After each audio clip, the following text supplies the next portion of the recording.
Hello. Well, I promised that I would give a live chat tonight, and here I am. It says comments will appear here, and of course what happens to me is that I see these comments come up very tiny on my phone, and by the time I've sort of captured one, there's more and more, so please forgive me for that. If you would like to get some questions answered, I would just request that you send me a message in my inbox here on Facebook, and I'm sure that people who have received answers to their questions will be okay, and obviously they can't recommend me, whatever. So let's talk about mediumship. And James asked me earlier if I could say something about diet and mediumship, because he sent me a link to a site that I watched dutifully in order to be able to make my comment. And I'll just turn that off, it's glaring in my face. And I must admit that I was a little bit bamboozled by it, because it seemed to be that people on there were selling a product that would help you to cleanse yourself. Well, I have made a video about that, which is what I'd mentioned as well, that I would make a video and upload it to YouTube, which is what I did. So it runs for about 12 minutes. And you'll be able to see that, and it's called Diet and Mediumship. So if you'd like to have a look at that. Now, the main thing about mediumship is that we can bring comfort to those who are bereaved and suffering distress in their loss. And that is the main thing, I believe, about mediumship. You know, telling people what their life is all about and what may happen to them in the future is well and good, and serves a purpose, but that isn't what mediumship is about in my book. And that's another thing. A lot of mediums who are out and about these days say that they don't read books, or they don't need to, or something. Well, fair enough if that's how they feel. But I always have had recourse to reading what other people have said about this way of life, particularly about mediumship. And I've loved to read books about how other mediums have developed their abilities and so on and so forth. And I can't see why somebody wouldn't want to read a book about it, or maybe even listen to a tape if you can't read for any reason or something. But to take on board as much information as you can. The other thing you can do is go and watch mediums work. And while you're about it, you may just get a nice message. And if they are mediums, they will give you a message from an identifiable loved one who has passed to spirit. They will tell you all about them, and they will give you a lovely message which will make you feel warm and happy, at least for those minutes that you're sitting there. And it will give you upliftment and comfort. Whereas if you go along and have a tarot reading, I don't know about the upliftment and comfort. Comfort perhaps, but whatever. You know, whatever turns you on, as they say. Nevertheless, I'm not decrying people that read the cards and so on and so forth, but I would like to say there is that fine line between mediumship, which is contact and communication with the spirit world and the realms of light, I hasten to add, and that which is done on a lower level, perhaps even on a psychic level, which is sort of like intuition and gut instinct as well, mixed up in that. However, so I see that some of my great skater friends are watching as well, and I always used to think that there was a great connection between spirit and spirituality and sport, and particularly about skating, because in my book, God has to be a skater. He had to be a skater. He made the ice. And if you look in the book of Revelations, which is at the back of the Bible, it says that God is seated on his throne at the edge of a sea of glass. Now, we all know about glass ice, And that's what I think, and that's what I think. And all the way through the Bible, it refers to God having breath of frost and making the ice. So there you go. Now, of course, Russ, I see you're watching, Russ, and you're a roller skater, not an ice skater, but I forgive you for that. And that's the other thing that we like to say. I like to say anyway.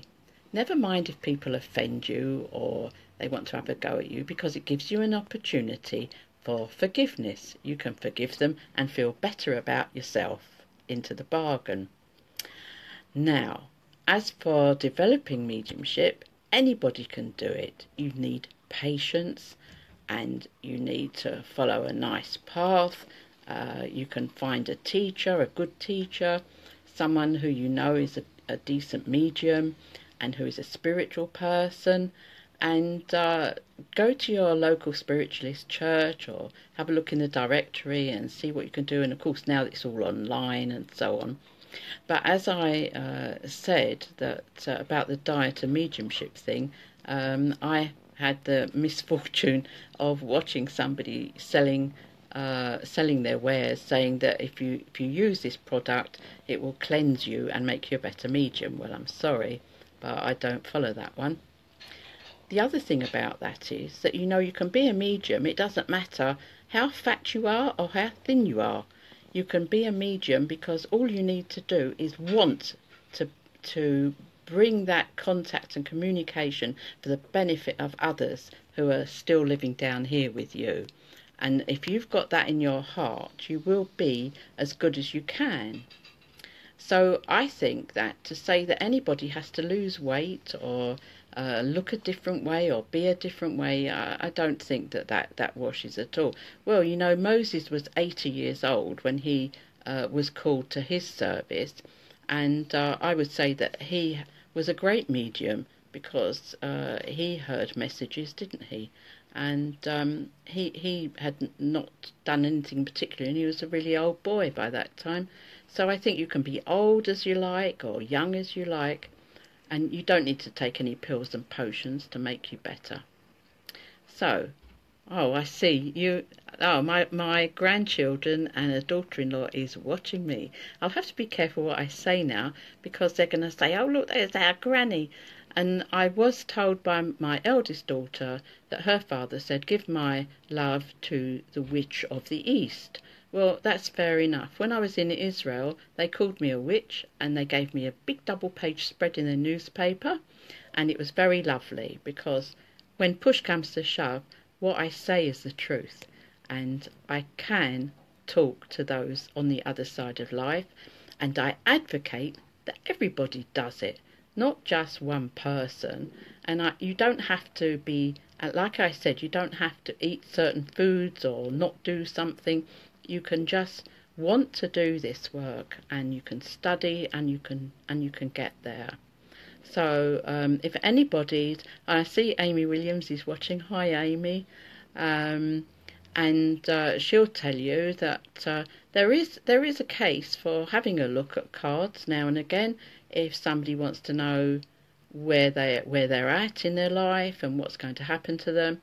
There are these possibilities that we can uncover as mediums by channeling them upstairs and letting them see what cards you are looking at or whatever it is you're looking at, and letting you know what they say about it, and then it's always the truth. Other stuff is just, I'm afraid, guesswork or just probabilities. There you are. So I'm a great upholder of mediumship.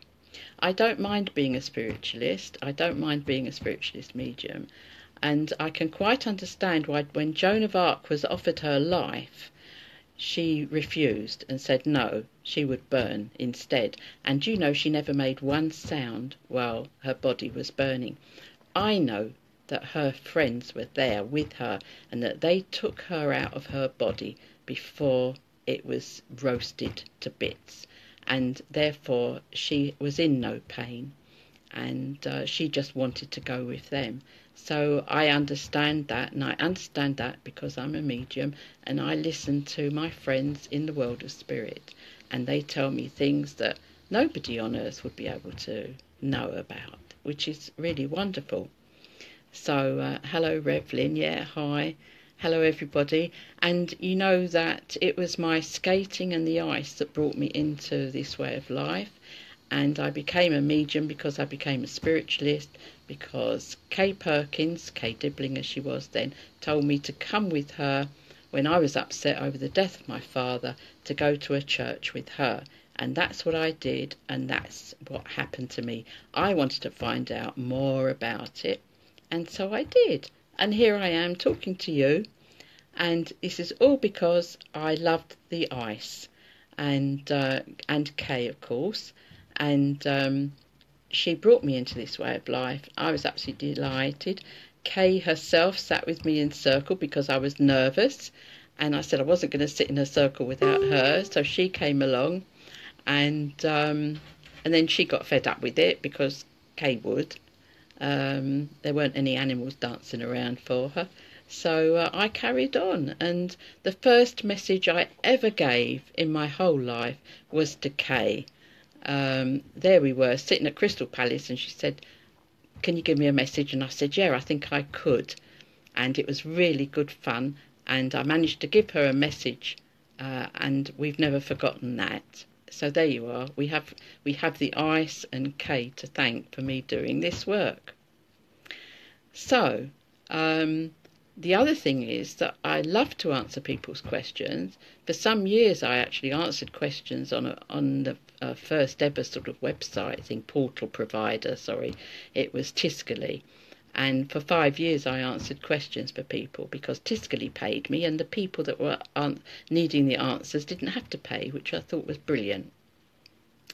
And if you want to ask me some questions, please message me, because I can't see the little writing on my phone, I'm afraid. And by the time somebody's asked me a question, it's gone off again. So I am happy to answer people's questions about all sorts of mystical subjects, because even if I don't know an answer, I can ask them upstairs for an answer. And this is what I enjoy doing. Like I said, mediumship is about comforting and about giving messages to the bereaved from their loved ones in the world of spirit. That is it.